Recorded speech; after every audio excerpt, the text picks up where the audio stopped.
नमस्कार, आप देख रहे हैं विकासशील हरियाणा और मैं हूं अर्चना कौशल। मुख्यमंत्री मनोहर लाल का दावा है कि उनके कार्यकाल के करीब 8.5 साल में प्रदेश में हर उस व्यक्ति का हित ध्यान में रखा गया जो पिछली सरकार में खुद को शोषित वंचित महसूस करते थे, लेकिन अब बिना किसी भेदभाव के उन सभी गरीब परिवारों तक मदद पहुंचाई जा रही है जिन्हें वाकई सरकार से मदद की दरकार थी। प्रदेश में अन्नदाता की स्थिति किसी से छिपी नहीं रही है।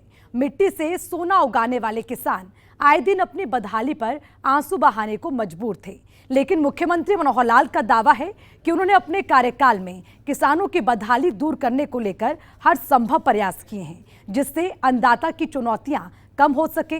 करनाल स्थित डीम्ड यूनिवर्सिटी के दीक्षांत समारोह में मुख्यमंत्री मनोहर लाल ने खेती किसानों से जुड़े मुद्दे पर अपनी राय रखी। इस मौके पर देश की राष्ट्रपति द्रौपदी मुर्मू बतौर मुख्य अतिथि उपस्थित थीं और विकासशील हरियाणा में आज हम किसानों को लेकर मनोहर सोच के बारे में जानेंगे।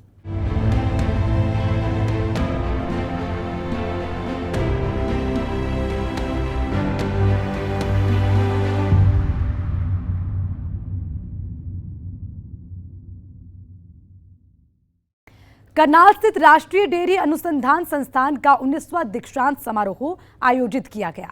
इस मौके पर देश की राष्ट्रपति द्रौपदी मुर्मू, प्रदेश के मुखिया मनोहर लाल, कृषि मंत्री नरेंद्र तोमर समेत कई गणमान्य लोगों ने अपनी उपस्थिति दर्ज कराई। इस दौरान सभी ने अपने संबोधन में हरियाणा के विकास कार्यों की जमकर सराहना की। दूध दही का खाना, अखाड़े में पसीना बहाना, दुनिया भर में हरियाणा की यही पहचान है। डीम्ड यूनिवर्सिटी के दीक्षांत समारोह में राष्ट्रपति द्रौपदी मुर्मू ने इसका जिक्र करते हुए कहा कि आज हरियाणा दुग्ध उत्पादन में काफी आगे निकल चुका है। राष्ट्रपति मुर्मू ने इसके लिए एनडीआरआई की टीम को बधाई देते हुए कहा कि दूध से बने खाद्य पदार्थ हमारी संस्कृति का हिस्सा रहा है।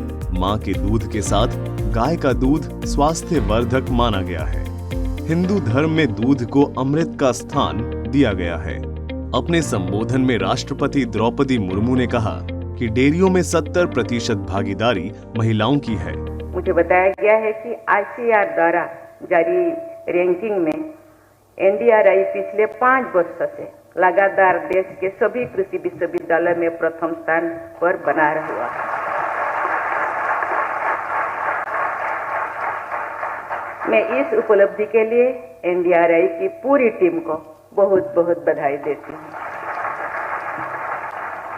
देवियों और स्वजनों, दूध और दूध से जुड़े उत्पाद हमेशा से भारतीय खान पान और संस्कृति से अटूट हिस्सा रही है। विशेष करके हरियाणा मुख्यमंत्री जी ने हम सबके सामने, क्योंकि यहाँ के बच्चे स्पोर्ट्स में ज्यादातर भाग लेते हैं, यहाँ वीरों का भी भूमि है, सैन्य संस्थान में जाते हैं। माँ के दूध के साथ गाय का दूध भी स्वास्थ्य के लिए अमृत माना जाता है। ऋग्वेद में कहा गया है, गोसु प्रियम अमृतम रक्षणमाणा, अर्थात गोदुग्ध अमृत के समान है जो रोगों से भी रक्षा करता है। दूध को पवित्र माना जाता है, इसीलिए इसका उपयोग देवताओं के अभिषेक के लिए भी किया जाता है। आज भी देश में बुजुर्गों द्वारा महिलाओं को दूधो नहाओ पूतो फलों का आशीर्वाद दिया जाता है। गाय और अन्य पशुधन भारतीय समाज और परंपराओं का अभिन्न अंग रहे हैं। भारतीय परंपरा में गाय सहित पशुधन को समृद्धि और सौभाग्य का प्रतीक माना गया है। गाय के प्रति श्री कृष्ण का प्रेम, शिव जी और नंदी की कहानियां हमारी संस्कृति में शामिल है। कृषि आधारित हमारी ग्रामीण अर्थव्यवस्था में पशुपालन आजीविका का एक प्रमुख साधन है। जब बात किसान की होती है तो डेयरी उद्योग खुद इसमें जुड़ जाता है। दीक्षांत समारोह के मौके पर बोलते हुए मुख्यमंत्री मनोहर लाल ने कहा कि आज हरियाणा कृषि के क्षेत्र में बहुत आगे निकल चुका है। देश के अन्न भंडार में हरियाणा दूसरा स्थान रखता है। हमारे से आगे प्रति व्यक्ति दुग्ध उत्पादन पंजाब का है, कैसे हम पंजाब से आगे बढ़ें, और जैसे हरियाणा का मेहनती व्यक्ति है और जिससे रुचि है अभी पिछले दिनों हमने कुछ बेरोजगार युवकों को, ग्रामीण क्षेत्र के युवकों को, उनसे एक सर्वे कराने के बाद पूछा कि आपका व्यवसाय की रुचि क्या है। मुझे भी बड़ी प्रसन्नता हुई कि 60% युवक दुग्ध उत्पादन के लिए आगे आने के लिए तैयार है।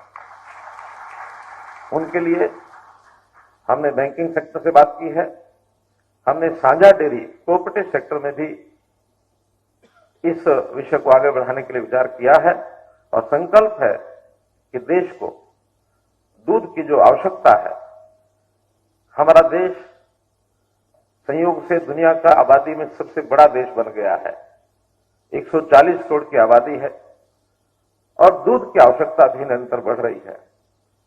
हम सब जानते हैं कि सभी जानवर, दूध की आवश्यकता तो सबको होती है, लेकिन वो प्रारंभ के 2 या 3 वर्ष दूध पर निर्भर रहते हैं, उसके बाद उनका आहार बदल जाता है। लेकिन यह संयोगी है कि हम और आप सारा जीवन दूध अथवा दूध से बनी चीजें लेते हैं। तो इसी नाते से दूध की आवश्यकता की पूर्ति करना ये हमारे लिए एक चैलेंज भी है।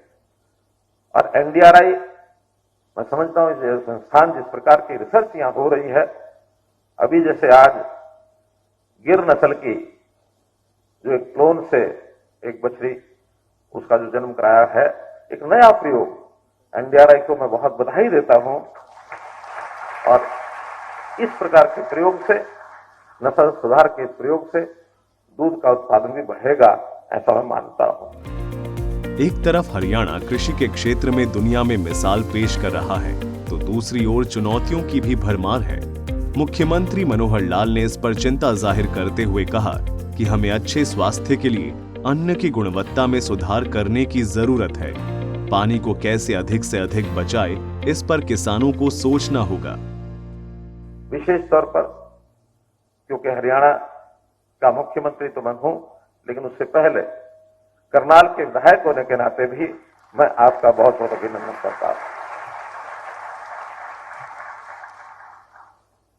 साथियों, एनडीआरआई के बारे में जैसे बताया, शताब्दी वर्ष 1923 से प्रारंभ हुआ।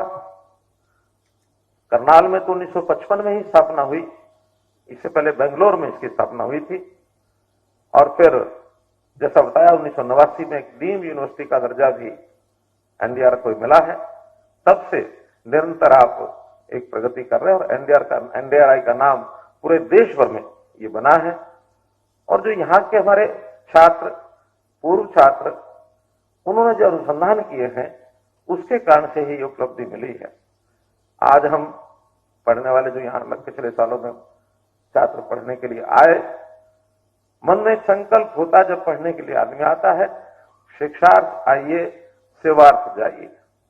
आज आपको डिग्री मिली है, शिक्षा की डिग्री मिली है, लेकिन जब सेवा के लिए बाहर जाएंगे तो काम करना होगा। यहाँ की शिक्षा के अनुरूप, यहाँ के ज्ञान के अनुरूप हम काम करेंगे तो सेवा का प्रमाण तो उस काम के कारण से हमको मिलेगा। जैसा पूर्व छात्र बहुत बड़े बड़े स्थानों पर यहाँ पहुंचे हैं। अभी मैं, हमारे बीच में डॉक्टर बीएन माथुर जब यहाँ आए थे तो मुझे मालूम है कि बहुत सी संस्थाओं में आप बहुत बड़े अच्छे पदों पर रह करके सेवा करते रहे हैं। तो एनडीआरआई के हमारे कुलपति महोदय को जरूर आग्रह करूंगा, अपील करूंगा कि इतना अच्छा संस्थान और ऐसे अवसर पर हमारे पुराने विद्यार्थी, पूर्व छात्र, उनको बुलाने का भी एक बड़ा अच्छा प्रसंग ये बन सकता है। यहाँ एनडीआरआई के बहुत से छात्र ऐसे हैं जो राष्ट्रीय संस्थाओं में, सेवा संस्थाओं में, सिविल जो हमारी सर्विसेज है, उनके अंदर भी बहुत गए हुए हैं। और अगर हम वर्ष में एक बार, चाहे इसी प्रकार का हमारा दीक्षांत कार्यक्रम हो, उसमें पूर्व छात्र सम्मेलन ये करेंगे तो इसका विस्तार और इसका संदेश बहुत दूर तक जाएगा, ऐसा मेरा आपसे अपील है। मनोहर लाल ने कहा कि खेती को लेकर डिग्री अपनी जगह हो सकती है, लेकिन किसानों को भी अपना अनुभव होता है, जिससे हमें सीखने की जरूरत है। मुख्यमंत्री मनोहर लाल ने कहा कि हमारा फोकस विभिन्न माध्यमों से किसान की आमदनी बढ़ाने पर है। हम लोग शिक्षा लेकर के उपाधि लेकर के हम जाएंगे, जब फील्ड में जाएंगे, तो एक विषय भारतवर्ष की जो एक विशेषता है, वो विशेषता ये है कि हमारी खेती करने वाला जो किसान है उसकी अपने तरह के अनुभव हैं। अपने तरह के अनुभवों से वो पहले ही इन सब बातों का ध्यान में रखता रहा है कि अगर मौसम खराब होता है तो किस प्रकार की फसल को हमको, यानी कैसे उसका बचाव करना चाहिए, अगर पानी कम ज्यादा है उसमें किस प्रकार का करना चाहिए, और मिट्टी की गुणवत्ता क्या है, कौन सी फसल बुआई करनी चाहिए। हम कृषि अनुसंधान तो अब लेटरली बहुत 40-50 वर्ष से कर रहे हैं, लेकिन हमारा किसान परंपरागत खेती जिनका अपना अनुभव है, वो अनुभव बिना शिक्षा के उसने प्राप्त किया है। लगातार खेती, जब से मैं समझता हूं मनुष्य की प्रगति खेती के साथ साथ हुई है। अगर ये खेती ना होती इस प्रकार की, तो मनुष्य जीवन वास्तव में तो इस प्रकार से जैसे हम प्रगति कर रहे हैं शायद ही कर पाता है। तो हम उस अनुभवी किसान की बात को भी ध्यान रखें, देश के मौसम की बात ध्यान रखें, शरीर की आवश्यकता को भी ध्यान रखें। इसका अगर हम रिसर्च करेंगे तो निश्चित रूप से हम जहां आगे बढ़कर के आत्मनिर्भर हुए हैं, वैसे ही गुणवत्ता के रूप में अपने उस प्रकार के काम को भी आगे बढ़ा पाएंगे। और जोत छोटी होती जा रही है, छोटी जोत के कारण से परिवार बढ़ रहे हैं, तो हमको एक ऐसा कृषि का मॉडल, जिसको एकीकृत कृषि मॉडल ये कह सकते हैं, इसमें भी कुछ नए अनुसंधान, नए प्रयोग करने पड़ेंगे। बहुत शुरू हुए हैं, खेती के साथ साथ डेयरी फार्मिंग शुरू हुआ है, मशरूम फार्मिंग शुरू हुई है, कहीं मधुमक्खी फार्मिंग शुरू हुई है, कहीं पर बागवानी का भी अच्छा प्रयोग शुरू हो गए हैं। तो ऐसे नए प्रयोग, उनको भी हमको साथ में लाना चाहिए, और उससे खेती की, किसान की जो आय डबल करने का हमारा जो संकल्प है, उसको हम कैसा पूरा करें, इसको जरूर ध्यान करें। अच्छी बात यह है कि हिसार में ही लुआस यूनिवर्सिटी ये भी इस पर काम कर रही है, पशुपालन के ऊपर बहुत काम हो रहा है। अभी हम पीछे आज राष्ट्रपति महोदया के साथ जो प्रातःकाल का कार्यक्रम था एनडीआरआई में, करनाल में वो कार्यक्रम था, तो दुग्ध उत्पादन में बहुत बड़ा काम एनडीआरआई के माध्यम से सारे देश भर में हो रहा है। तो वो एक अपना अलग से ये फील्ड है। यहाँ महाराणा प्रताप बागवानी यूनिवर्सिटी हमने करनाल में अलग से बनाई है, तो और सब संस्थान, इवन इजराइल के जो एक्सीलेंस सेंटर्स हैं वो भी हमने बनाए हैं, ताकि किसान को कृषि के माध्यम से कैसे उसको आमदन उसकी अच्छी की जाए, मात्रा बढ़ाई जाए। बहुत से ऐसे फील्ड हैं, क्षेत्र हैं। मैं तो चाहूंगा कि इस पर भी ज्यादा ज्यादा अनुसंधान करके हम आगे बढ़ें। किसान होगा खुशहाल तभी प्रदेश कहलाएगा महान। इस सोच को साकार करने में जुटे मुख्यमंत्री मनोहर लाल ने अपने कार्यकाल में किसानों के हित में कई कदम उठाए हैं, जिसका किसानों को लाभ मिल रहा है। मनोहर लाल का दावा है कि उनके कार्यकाल में किसानों की स्थिति पहले से बेहतर हुई है। ब्यूरो रिपोर्ट, सूर्या समाचार।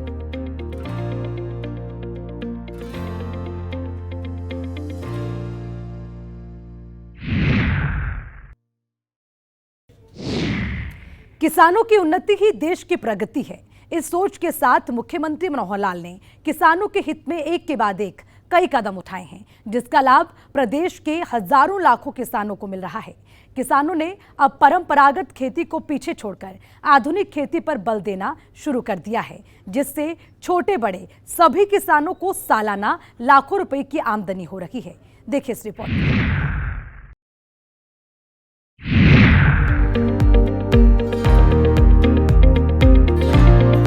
किसान होगा जब खुशहाल तभी भारत बनेगा महान।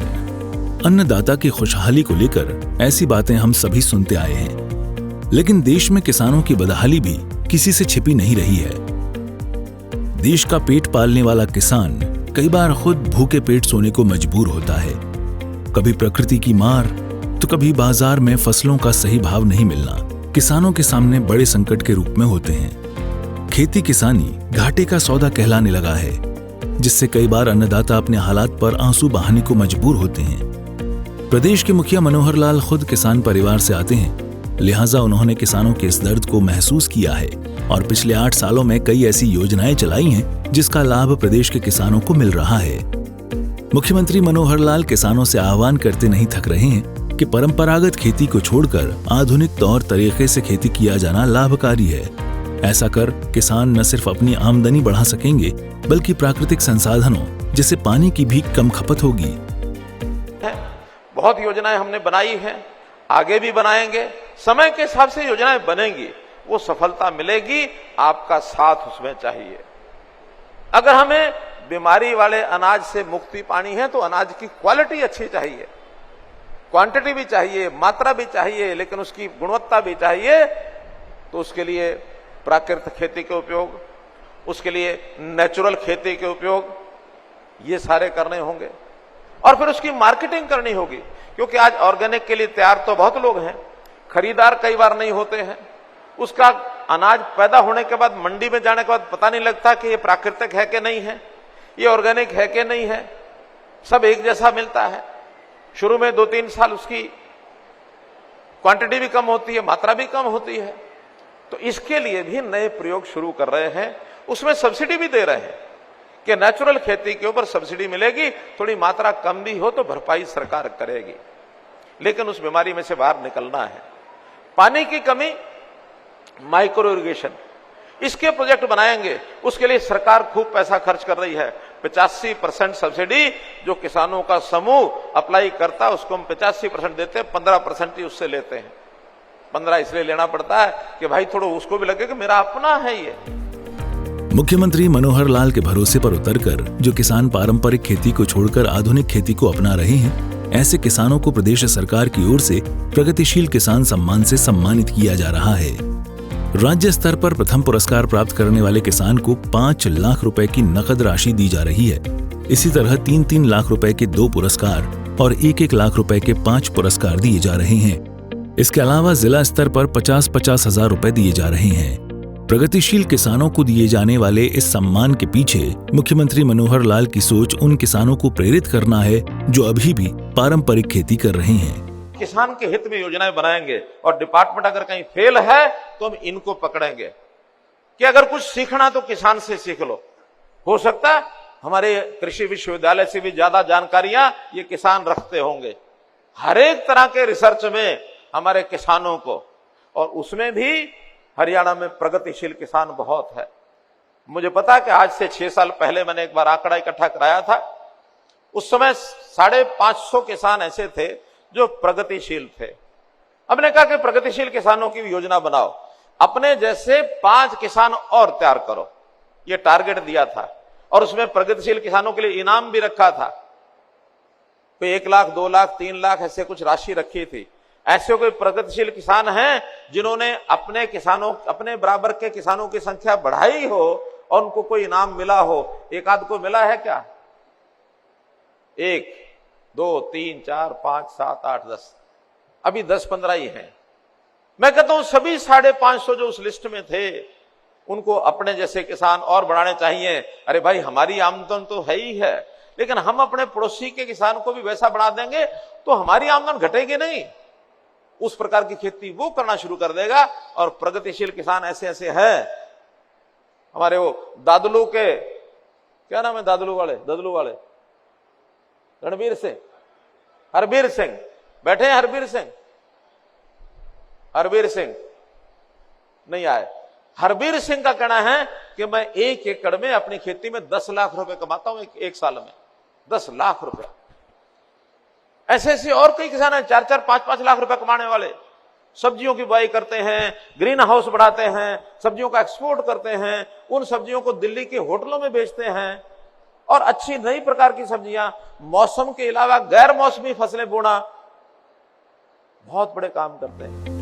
आपको बता दें कि प्रदेश का कोई भी किसान प्रगतिशील किसान होने का गौरव पा सकता है, लेकिन प्रथम पुरस्कार उन किसानों को दिया जाता है जिसके पास 10 एकड़ या इससे अधिक खेती योग्य जमीन है। द्वितीय पुरस्कार उन किसानों को दिया जाता है जिनके पास 5 से 10 एकड़ खेती योग्य जमीन है। तृतीय पुरस्कार के लिए किसान के पास 5 एकड़ जमीन होना अनिवार्य है। जो किसान खुद को इस सम्मान का हकदार समझते हैं, हरियाणा सरकार के कृषि तथा किसान कल्याण विभाग के वेबसाइट पर जाकर ऑनलाइन आवेदन कर सकते हैं। ब्यूरो रिपोर्ट, सूर्य समाचार।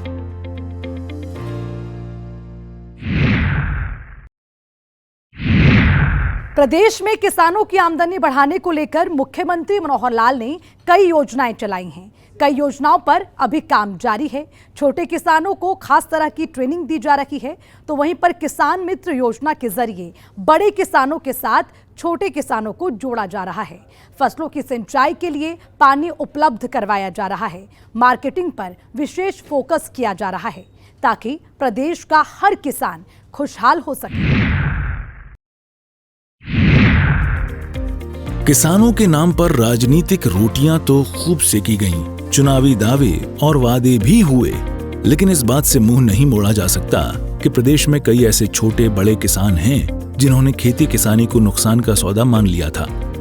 साल 2014 में प्रदेश की कमान मुख्यमंत्री मनोहर लाल को मिली और तभी से किसानों को समझाने का प्रयास जारी है कि अगर आधुनिक तौर तरीके से खेती की जाए तो कम जमीन से भी लाखों की कमाई हो सकती है।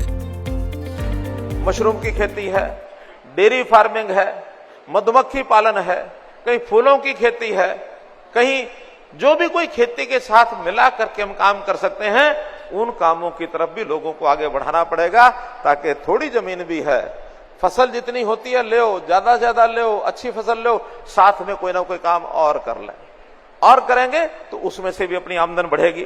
तो मित्रों, ये सब काम चाहे वो क्वालिटी का है, चाहे बीमारियां खत्म करने की बात है, केमिकल और पेस्टिसाइड से अपना रास्ता निकालने की बात है, इसमें नई नई टेक्निक, आखिर हमारे कृषि विश्वविद्यालय, इनसे अपेक्षा की जाती है रिसर्च करो, जमीन उतनी है, अच्छे बीज, अच्छा उसमें किस प्रकार से उसके पौधे की क्वालिटी अच्छी हो सकती है, उसके अंदर क्या क्या चीजें उपयोग की जाए, तो रिसर्च का काम करने के लिए ये हमने यूनिवर्सिटी को लगाया है। कई संस्थाएं खड़ी हुई हैं कि हमारे इस काम में वो सहयोग करें। हमने मार्केटिंग बोर्ड ये बनाया है ताकि फसलों की खरीद का सिस्टम ठीक बन जाए, एमएसपी पर फसलें बिक जाए। हरियाणा प्रदेश पहला प्रदेश ऐसा है कि 11 फसलें एमएसपी पर हमने घोषित की हैं। सेंटर तो 2 चीजें खरीदता है, गेहूं और धान। गन्ना हमारी मिलें ले लेती हैं, चौथी फसल की गारंटी सेंटर नहीं देता है। हमने उसके साथ साथ और अन्य फसलें, बाजरा है, मक्का है, मूंग है, कहीं तिलहन है, ये सारी चीजें बढ़ा करके सबसे ज्यादा फसलें एमएसपी पर घोषित की हैं। और अगर कोई फसल एमएसपी पर नहीं खरीदी जा सकती है, मानो सरकार की लिमिटेशन है, जो खरीदेंगे हमको उसका उपयोग भी करना पड़ेगा, ज्यादा हो जाएगी तो मंडी में बेचना पड़ेगा, उसमें फिर घाटा होगा सरकार को। हम सोचते हैं उस घाटे को लेने की बजाय अगर किसान को भाव कम मिलता है तो सीधा पैसा किसान को दे दिया जाए। उसके लिए हमने भावांतर भरपाई योजना लागू की है। 20 के लगभग सब्जियां और फल इसके अंदर भावांतर भरपाई योजना दी है। बाजरे में हमने भावांतर भरपाई योजना दी है 2 साल से। और भी फसलें, पहली बात तो सरकार खरीदेगी, न खरीद सके तो बाजार भाव का और एमएसपी का जो अंतर है वो सरकार आपको देगी ताकि आपका एमएसपी वो सुनिश्चित हो जाए। किसानों की आमदनी दोगुनी करने को लेकर मुख्यमंत्री मनोहर लाल ने प्रगतिशील किसान ट्रेनर योजना की शुरुआत की है। इस योजना के जरिए एक योग्य किसान को अपने आसपास के 10 ऐसे किसानों को गोद लेना होता है जो कमजोर हैं और खेती की कम समझ रखते हैं। इन किसानों को आधुनिक तरीके से खेती करना सिखाया जाता है। फिर ये सभी 10 किसान 10-10 और किसानों को अपने साथ जोड़ते हैं। इसी तरह किसानों की एक चेन बनती जाएगी और एक किसान से दूसरे किसान प्रगतिशील किसान की श्रेणी में आते जाएंगे। गोद लेने वाले किसानों को उनके कार्य के अनुसार पुरस्कृत किया जाएगा।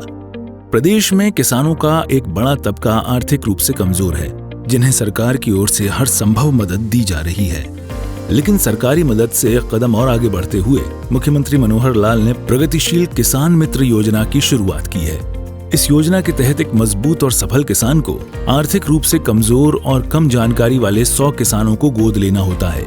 फिर उस किसान को आर्थिक रूप से मदद करनी होती है और ऐसा कर सभी किसानों को सफल प्रगतिशील बनाना होता है। जाहिर है मुख्यमंत्री मनोहर लाल की सोच इसके जरिए किसानों की आमदनी बढ़ाने के साथ प्रदेश के विकास को रफ्तार देना भी है। ब्यूरो रिपोर्ट, सूर्या समाचार।